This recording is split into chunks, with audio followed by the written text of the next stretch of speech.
Just as Jessa Holloway reached for a can of soup at the crowded downtown market, a frail hand beat her to it and dropped the can with a loud clang. "Oh no, I've got it," Jessa said quickly, bending down and grabbing the can before it rolled under the shelf. She looked up and saw an elderly man, white-haired and clearly struggling with a cart that had one wheel stuck sideways. His jacket hung off his narrow shoulders, and the frown on his tired face tugged at her heart. "Thank you, dear," he said, his voice weathered but kind. "These carts hate me." Jessa smiled. "Maybe they just want someone to push them with style." The man chuckled, and just like that, she offered to help him finish his shopping. It wasn't in her plan she had to be at the cafe by noon for her shift, but there was something about him. Maybe it was the way he kept patting his pockets like he'd forgotten something. Or the way he squinted at every price tag like it might bite. "It's just a few things," he said sheepishly. "My son usually helps, but he's out of town." You'd think a grown man would remember his own father needs groceries. She teased him gently as they walked aisle by aisle, loading up his cart with eggs, milk, and his favorite strawberry jam. She even convinced him to swap his dented can of beans for a fresher one. By the time they reached the checkout, he was talking about his late wife, how she used to make the best peach cobbler in all of Pennsylvania, and how he missed her every single day. Jessa paid for her own things and helped him bag his groceries. When she offered to walk him to his car, he hesitated. "I didn't drive. I walked here from the building down the block. I'm in Unit 4C. "Oh," Jessa said. "I'm headed that way. Let me carry these for you." He protested, but she insisted. Together they strolled the cracked sidewalk, the autumn wind picking up, swirling leaves around their feet. When they reached the building, she helped him up the front steps and into the small but clean lobby. "Thank you, sweetheart," he said, eyes glinting. "You didn't have to, but you did. These days, people don't stop. They don't see you. But you saw me." Jessa touched his arm. "It was really no problem. You take care, okay? What's your name?" "Jessa." He nodded. "I'm Walter." She smiled. "See you around, Walter." And then she left, thinking she'd probably never see him again. She was wrong. The next day, the cafe was slammed.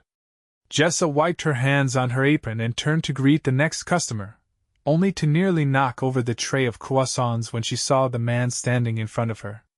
He was tall, dressed in a tailored charcoal coat over a black sweater and dark jeans.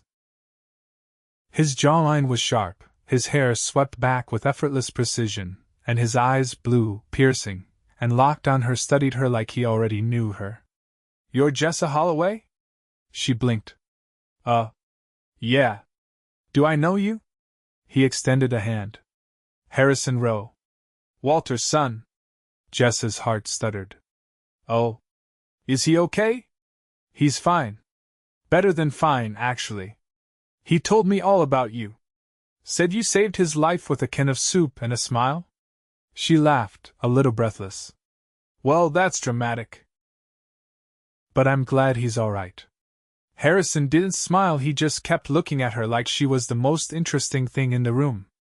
"I wanted to thank you. Properly. That's not necessary. He's a sweet man. I'm serious." He slid a business card across the counter. "Dinner. Anywhere you want. My treat." She eyed the card. Printed on thick ivory stock, it was simple. Harrison Rowe, Rowe Capital. No phone number. Just his name and a quiet confidence that said he didn't need to explain who he was. "I don't usually accept fancy dinner invitations from strangers," she said, voice light. "Then let's not be strangers," he said. "Come to dinner and you'll see I'm not completely insufferable." She chuckled, but something about his tone, dry, serious, but not arrogant, made her pause. He wasn't pressing. Just asking. "Okay," she said after a beat. "But I picked the place." He nodded once. "Text me the name. I'll be there." "No texting," she said, sliding the card back. "You want dinner, you come back here tomorrow at 6. I'll take you somewhere." Harrison's mouth twitched with something close to amusement. 6 o'clock. Here. Got it. He walked out without another word. The next evening, right on time, he returned.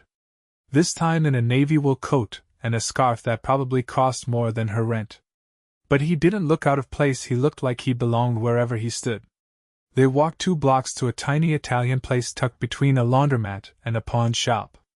Jessa had worked there briefly in high school, and the owner still gave her free tiramisu. It wasn't fancy, but it was real.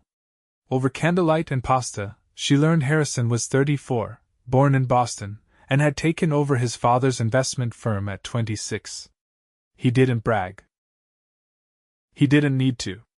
Everything about him, his watch, his quiet authority, the way the waiter practically bowed, told her he was used to power. But he asked her questions. About her art classes, her dreams of opening a studio, her mom who worked night shifts as a nurse. He listened. And when he laughed, it was like watching the sun break through clouds. You know, she said after dessert, you don't seem like a billionaire. He raised a brow. Who said I was? You just did. He tilted his head. And what does a billionaire seem like? More. I don't know. Polished. Fake. Do I seem fake? She stared at him. No. You seem like someone who doesn't smile enough. That made him laugh. After dinner, he walked her home. No driver. No car. Just the 2 of them under the streetlights, his hand brushing hers once, then again. When they reached her building, he stopped. I'd like to see you again, he said. Because of your dad? No, he said, his voice lower. Because of you. She didn't kiss him. But she wanted to. And when she closed the door to her apartment, heart racing, she realized something terrifying. She wanted to see him again, too. Jessa didn't expect Harrison to show up again so soon. 3 days after their dinner, he returned to the cafe, not at the busy morning rush when people shouted orders over the hiss of the espresso machine, but at the quiet lull just after lunch. She was at the counter, restocking the napkin dispensers, when she heard the door chime and looked up. He was dressed in a dark olive coat this time, a wool blend that didn't scream money but whispered it quietly. His eyes found hers the moment he entered. Do you always walk into small businesses like you're about to buy them? She asked, straightening up. I was hoping for a coffee. But if you're offering ownership, I'll consider it, he said. You're the one who picked the last place. My turn. She narrowed her eyes. Is this a game now? No. This is me returning the favor. Dinner again. Tonight. I have a shift until 7. I'll wait. There was no cockiness in his tone, just certainty. As if the idea of waiting for her wasn't an inconvenience at all, just a fact. She hesitated. You're persistent. I'm selective. There's a difference. Jessa didn't want to admit that her stomach fluttered when he said things like that. It was easier to point to the coffee machine and say, if you're going to loiter, at least order something. He stepped forward, studying the menu like it was a stock report. What's good? Depends. Are you the type who actually likes the taste of coffee, or the type who wants a dessert pretending to be coffee? I like things sharp, he said, eyes on hers. Uncomplicated. But memorable. She handed him a black pour-over without asking. He took a sip and gave a single, approving nod. 7 o'clock, he said. I didn't say yes. You didn't say no. That evening, when her shift ended, he was waiting outside. The sidewalk was quiet, the air crisp, and he stood beside a black car, not a flashy sports car, but something sleek and understated with matte rims and windows tinted just enough to suggest importance without arrogance. He opened the passenger door for her. No pressure. You can still walk away. She glanced at him, then at the car. Where are we going? You'll see. The drive took them out of the city, past rows of brownstones and warehouse conversions, into the quieter edges of the waterfront. Eventually, the car pulled into a narrow, gated drive that opened to a private marina. A yacht not massive, but expensive in a way that whispered exclusivity bobbed gently in its berth. You own that?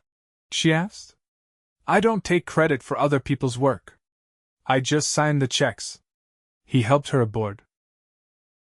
The deck was lit with soft lighting, and a small table had been set with silverware, linen napkins, and a bottle of wine chilling in an ice bucket. A chef in a crisp white jacket nodded at them from the galley window. This isn't dinner. This is a bribe, she said, trying not to gape. Only if it works. She sat, trying to act unaffected, but the way the city skyline shimmered across the water made her breath catch. A server poured wine, another brought out appetizers, seared scallops with grapefruit glaze, followed by duck confit over truffle risotto. You're not trying to impress me at all, are you? She said, lifting her fork. I don't need to, he replied. You're already here. She studied him, unsure whether it was the wine or the way he spoke that made her feel like the only person in the world. Why me? She asked after a pause. You could date anyone.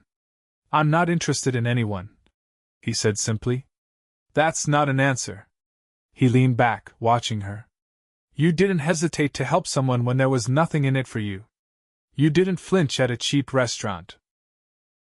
And you didn't pretend to be impressed when you saw the yacht. That kind of honesty is rare. She didn't know what to say to that. So she finished her wine instead, eyes drifting across the water. After dessert, Harrison walked her to the bow of the yacht. The wind tugged at her sleeves, and he draped his coat over her shoulders without a word. They stood side by side, not touching, as the boat rocked gently beneath them. Are you always this composed? She asked. Only on the outside. She turned to look at him. And on the inside? You first. She hesitated. I think half the time I'm pretending I know what I'm doing. And the other half? I'm waiting to be found out. He nodded slowly. Then we're not that different. She didn't expect that. Or the silence that followed, not awkward, but weighted with something unspoken. Like they were both standing on the edge of something and neither was ready to jump. He drove her home after, not in the yacht but in the car that had waited quietly nearby. When they reached her building, he didn't reach for her hand or lean in. He just looked at her. I mean it, Jessa. I want to see you again. I know, she said softly. Will you let me? She looked down at her hands, then back up at him. You scare me a little. Why? Because you're not what I expected. And I don't know what happens next. His answer was quiet. Neither do I. She nodded once and then got out of the car. The next morning, she found a small white envelope slipped under the door of her apartment. Inside was a note written in clean, masculine handwriting. Tonight. 8. Dress warm. No name. No signature. Just that. She stood in her doorway for a long moment, heart thudding. That evening, she layered up and stepped outside just before 8. A black SUV waited at the curb. The driver nodded and opened the door. She was taken to a private rooftop somewhere in the city, though she couldn't tell where exactly. The rooftop had been transformed with lanterns, a fire pit, and a telescope mounted near the edge. A blanket had been draped across 2 chairs, and a tray of steaming hot chocolate sat beside it. Harrison was already there, holding 2 mugs. I thought you might need a break from yachts, he said. She laughed. You think this is a break? It's simpler. Just us. No staff. No courses. She walked over, took the mug from his hand, and settled into one of the chairs. He joined her, and for a while, they just looked at the stars. She tilted her head toward him. Did you really set all this up in one day? I had help. But yes. Why? Because I wanted to see what you looked like under starlight. She didn't know how to answer that. So he reached into his pocket and pulled out a small sketchbook, the kind used by serious artists. I know you said you wanted to open a studio. I thought maybe this could help. It's old. From an artist friend of mine. He passed away years ago. Said this book got him through his hardest days. She opened it slowly.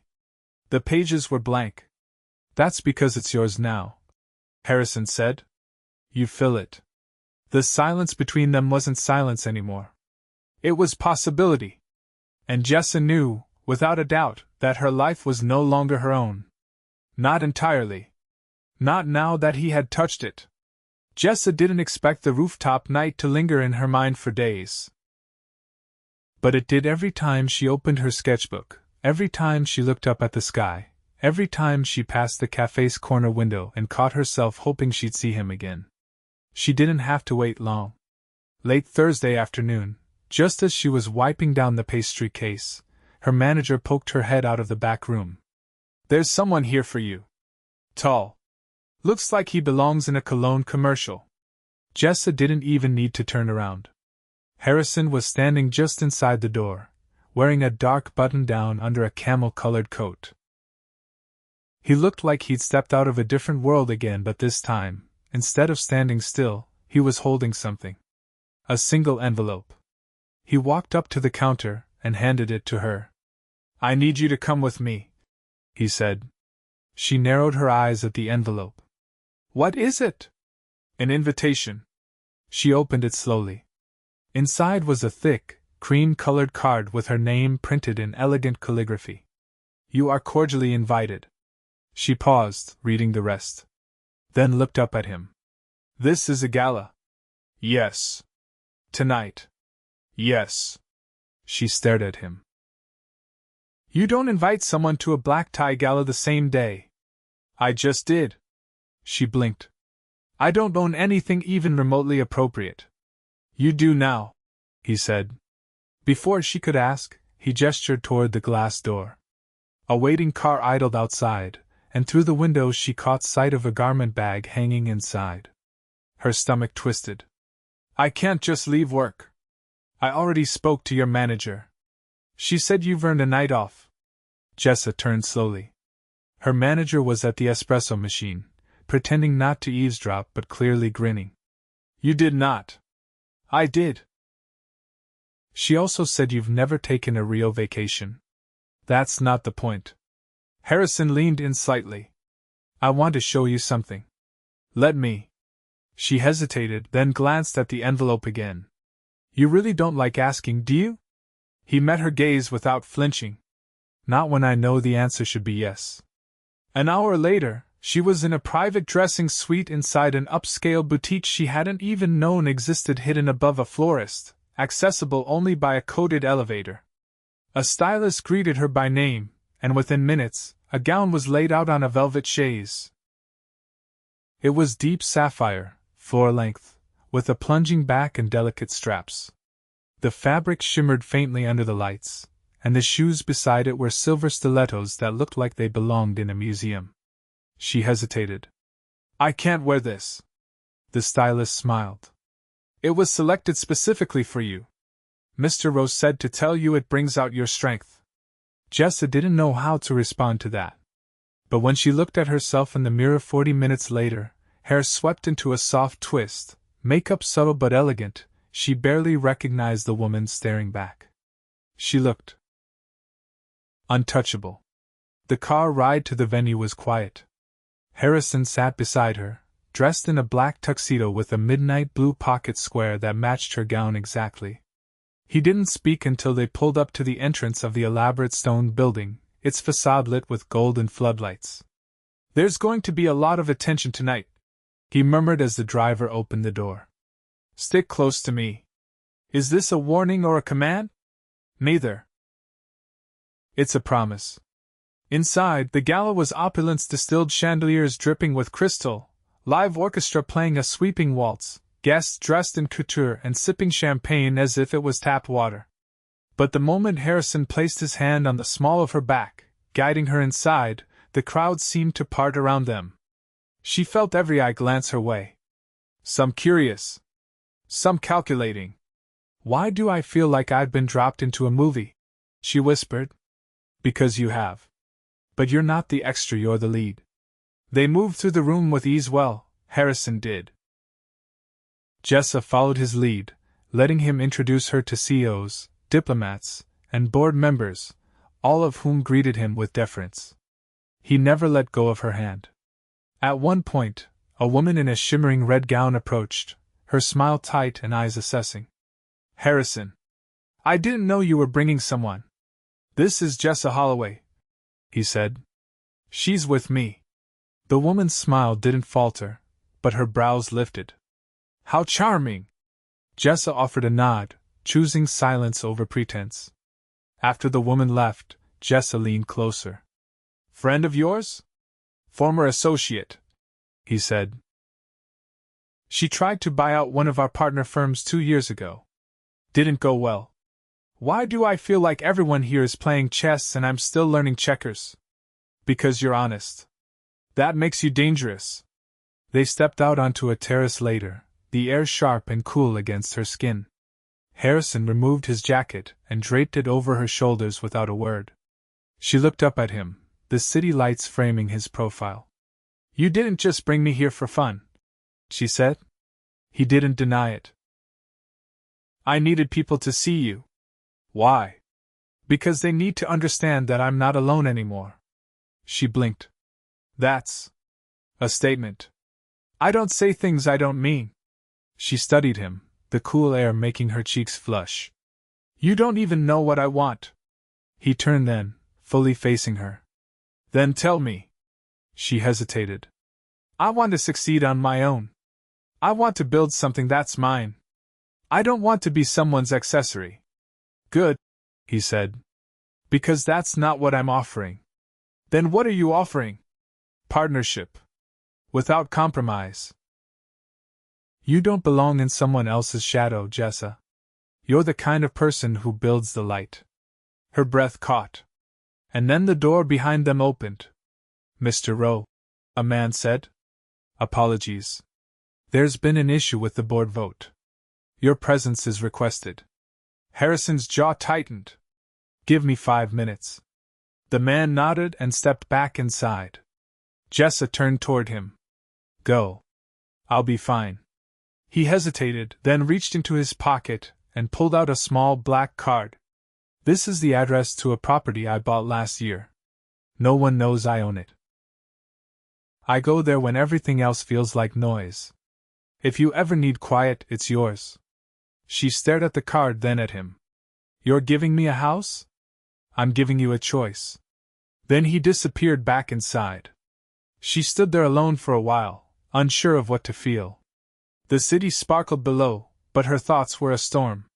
He was unraveling everything she thought she knew about people with power, about what they wanted, what they valued. And maybe, about what she wanted too.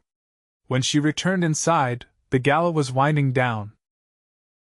Harrison found her near the grand piano, his tie loosened, expression unreadable. "Everything okay?" she asked. "For now." They didn't speak much on the way back. When he walked her to her door, she turned, the card still clutched in her hand. "You keep giving me things I didn't ask for. I'm not trying to buy you." "Then what are you doing?" "Trying to meet you where you are." She stepped closer. "And where do you think I am?" "Standing on the edge," he said. "Trying to decide whether you trust me." The air between them shifted. She reached up, touched the lapel of his jacket. "I don't trust easy. I don't love easy," he replied. "But you're changing that." She didn't answer with words. Instead, she leaned in and kissed him. Not tentative. Not uncertain. Certain. When she pulled away, he looked like he'd just been given a secret he wasn't sure he deserved. "Good night, Harrison." He stepped back slowly, his eyes never leaving hers. "Good night, Jessa." She closed the door behind her and leaned against it, her heart thudding so loud she could feel it in her throat. The card was still in her hand. And for the first time in years, she didn't feel like she was waiting to be found. She felt like she'd already been seen. Jessa stood on the porch of the quiet stone house, staring at the key in her hand. She'd driven there alone. No driver, no invitation. Just the address Harrison had given her on that black card, the one she'd tucked into the back of her sketchbook and tried not to think about for days. She hadn't planned on using it. But today, something had shifted. The cafe had been unusually tense. Her manager had pulled her aside after her shift, her voice low. Someone from a firm called Rowe Capital came by this morning. Said they were interested in investing in a local arts initiative. Asked about you by name. Jessa had gone still. Did you give them my information? No. But they left a card. She hadn't taken it. She knew exactly where it came from. And it made her feel cornered. So she'd left. Grabbed her sketchbook, her coat, and found herself here at a secluded property tucked behind wrought iron gates and tall hedges, about an hour outside the city. It was dusk now, the sky blushing with the last light of day. She turned the key in the heavy wooden door. Inside was warm. Quiet. The kind of quiet that wrapped around you like a wool blanket. The living room was tastefully minimal, soft leather chairs, bookshelves filled but not staged, a fireplace with the faint scent of cedar clinging to the air. A single glass vase sat on the mantel, empty. She walked through slowly, touching nothing. A studio space opened up in the back, floor-to-ceiling windows framing a view of the lake just beyond the hill. Canvases leaned against the walls, untouched. A single easel stood in the center, as if waiting for permission to be used. She sat cross-legged on the floor and opened her sketchbook. For 2 hours she didn't think about Harrison. Or rather, she thought about him in the way one thinks about a song after it ends, lingering notes, quiet echoes. But she didn't let it own her. She drew. When her fingers cramped, she stretched them and kept going. Her lines weren't perfect, but they were hers. She filled 2 full pages before the light outside turned indigo. That's when she heard the knock. She didn't move at first. Then she rose, walked to the door, and opened it. Harrison stood on the porch, hair windblown, his coat unbuttoned. His eyes searched hers, not demanding but waiting. You came, he said. I didn't tell you I would. I didn't ask. But I hoped. She stepped aside, letting him in. He moved carefully, like he knew this wasn't just a house, it was a line she wasn't sure she was ready to cross. I didn't send anyone to the cafe, he said after a moment. I don't involve your name in anything without your consent. They had your company's name. I've been working on a private grant for independent artists. I mentioned your name to my team as someone I admired. I didn't know they'd act on it that quickly. Jessa closed the sketchbook on the table. You're used to people being grateful when you open doors. I'm used to being careful. With power. With people. I don't always get it right. She folded her arms. You could have told me. I didn't want to make you feel like you owed me anything. I thought if I stepped back, let it unfold naturally, that I'd be flattered? That you'd still feel free. She looked at him then, really looked. He wasn't polished tonight. His collar was slightly wrinkled, his knuckles raw like he'd been gripping something too tightly. He looked less like a man who had everything and more like a man afraid of losing something he hadn't even claimed. I don't want to be a name on a list of things you manage, she said. Not a project, not a cause. I want to be seen. As I am. Not as something you can shape into your world. I see you, Jessa. That's the problem. He stepped closer, but didn't touch her. I've built a life where everything has a place. A function. But you don't fit neatly into anything. You're wild and stubborn and you challenge every rule I've ever set for myself. And I can't stop wanting you. Not for what you offer. Not for what you represent. Just you. She felt the words like a tide rising fast, pulling her under. I don't know how to belong in your world. Then let's build one together. The silence that followed wasn't empty. It was full of fear, of hope, of something so real it made her bones ache. She crossed the room and stood in front of him. You want me to come with you into a life I didn't ask for. And I want to say yes. But not unless you understand that I'm not here to disappear into you. You couldn't disappear if you tried. A beat passed. Then she reached up and placed her hand against his chest. Then stop standing like the world will break if you let someone close. His breath caught. His hand came up to cover hers. And then he kissed her. Not like the first time, careful, searching. This was full surrender. When they broke apart, his forehead rested against hers. I love you, he said, voice rough. And if you need me to wait until you believe I mean it, I will. She didn't answer. Not with words. She stepped back, went to the studio, and picked up the sketchbook. She flipped to the last page, tore it out, and held it out to him. It was a quick drawing, lines in charcoal, still fresh. Him, standing just outside a doorway, the lake behind him, expression unresolved. You're not perfect, she said. But neither am I. And maybe that's why this works. He looked at the sketch, then at her. I want to build a space, she said. A real one. Not just here. In the city. For artists. Kids who can't afford school. People who don't get seen. I'll fund it. I'll design it. You'll help. But it'll be ours. A slow nod. Deal. Later, when they stood on the porch again, the stars overhead sharp and clear, she leaned into him. I used to think love was something that came after everything else. After I'd made it. After I'd earned it. And now? Now I think maybe love is what makes everything else worth it. He kissed her again. This time, it felt like a beginning. 6 months later, the studio opened in a refurbished warehouse on the east side of the city. The first night, Harrison stood beside her at the entrance as people walked in, students, artists, families. Walter was there too, in a navy blazer, holding a cane but grinning like he could run laps if he wanted to. You're the one who started this, Jessa whispered to him. Walter winked. I just dropped a can of soup. You did the rest.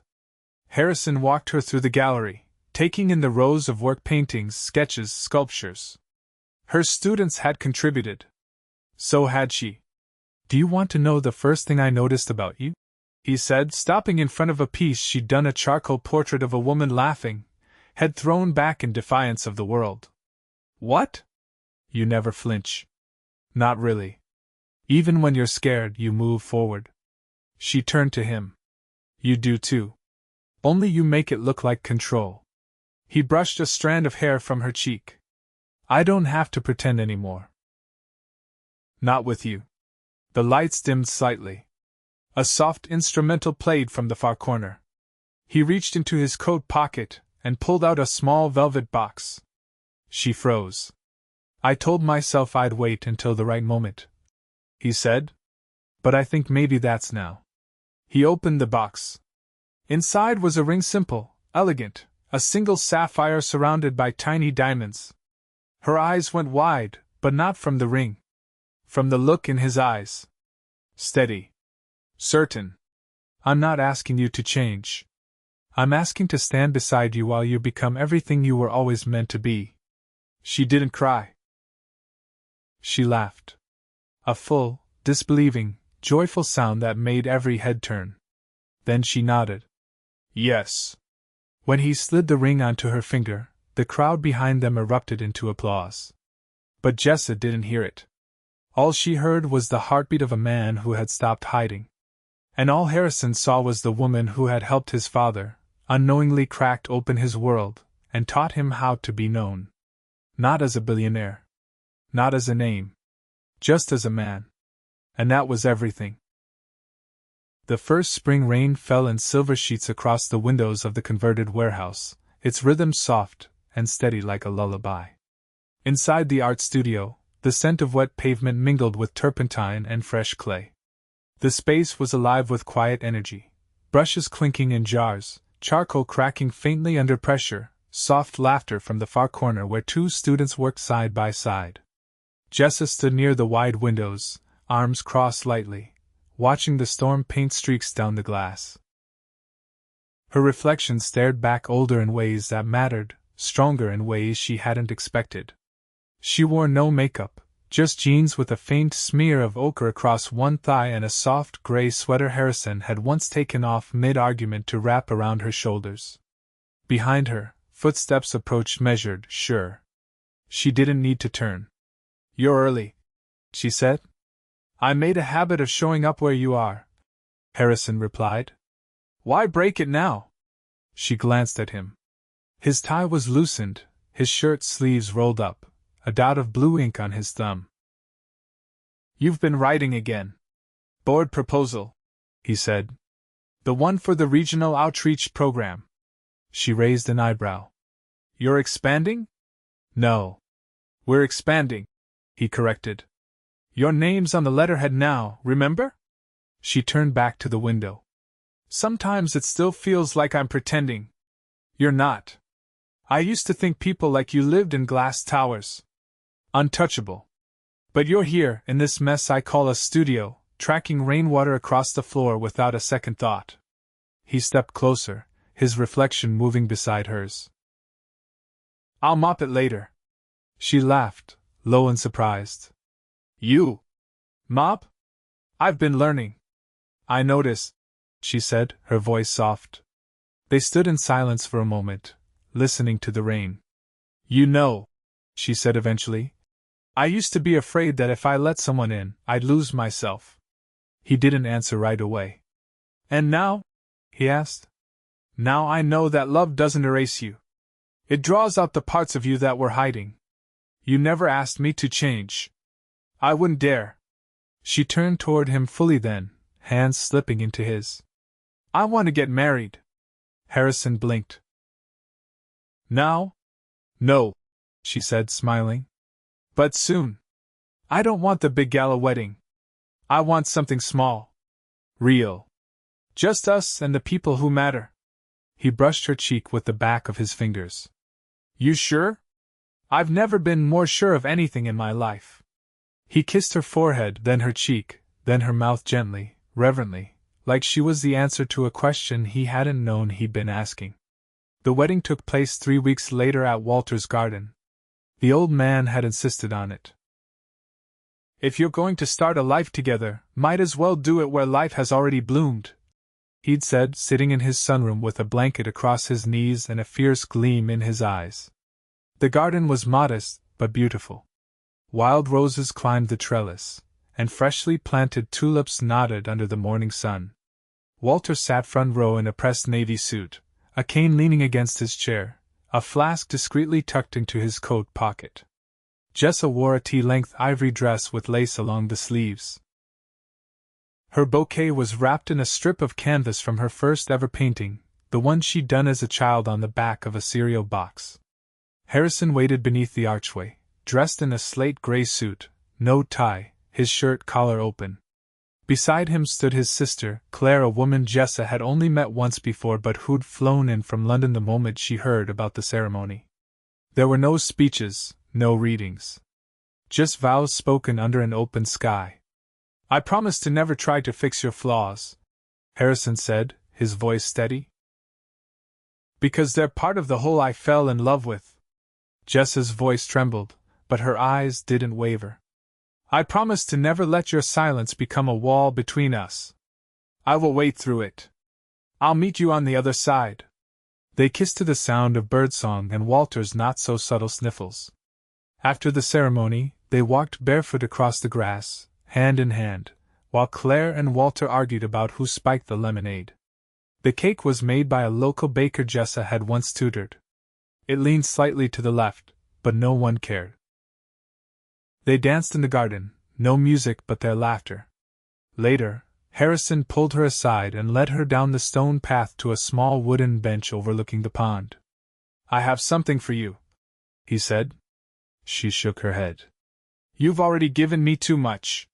He pulled a folded piece of paper from his pocket and handed it to her. It was a deed. Her name was at the top. "What is this?" "I bought the lot next to the studio. I want to turn it into a community garden. A place for the kids who come through the program to grow something. To see that life responds to attention." She ran her fingers over the page. "You're serious?" "I'm always serious when it comes to you." She leaned her head against his shoulder.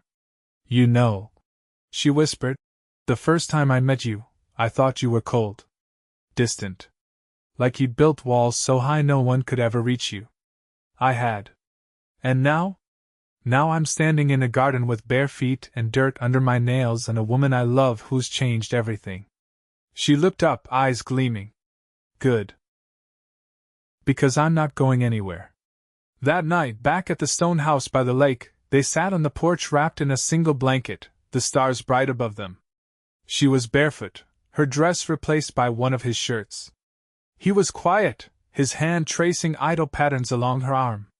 I never told you why I bought this house, he said. Why? Because it reminded me of something I hadn't felt in years. Stillness. The kind that doesn't feel empty. She shifted to face him. And now? Now it feels like home. Because you're here. She kissed him then, slow and deliberate, her fingers curled into his shirt. They made love that night with the windows open, the lake breeze cool against their skin, the sound of water lapping at the shore like a heartbeat. In the weeks that followed, the garden broke ground. They painted the sign together, the Holloway Rowe Arts Garden. The studio continued to grow. More students enrolled. A local gallery requested to showcase some of the work produced by the youth program. Walter visited every Thursday, bringing cookies and unsolicited advice. Claire returned twice that summer, once with her dog and once with the man she claimed she was absolutely not dating. Jessa started teaching a weekend class for young women who never held a brush before. On the first day, she wore the same gray sweater Harrison had once wrapped around her on the rooftop and told them, "Art isn't about perfection. It's about presence." Harrison kept his office in the city, but more often than not, he worked from the stone house, his laptop open at the kitchen table while she sketched nearby. They didn't talk about forever. They lived it. One morning, over coffee, Jessa found a note tucked inside her sketchbook. "You once said love didn't come after everything else. That it was what made everything else worth it. You were right. You always are." She smiled, folded the note, and slid it into the back pocket of her jeans. Outside, the sun climbed higher, casting gold across the lake. Inside, laughter echoed. The kind that only comes from knowing you've finally arrived where you were always meant to be. Home. Together. Always.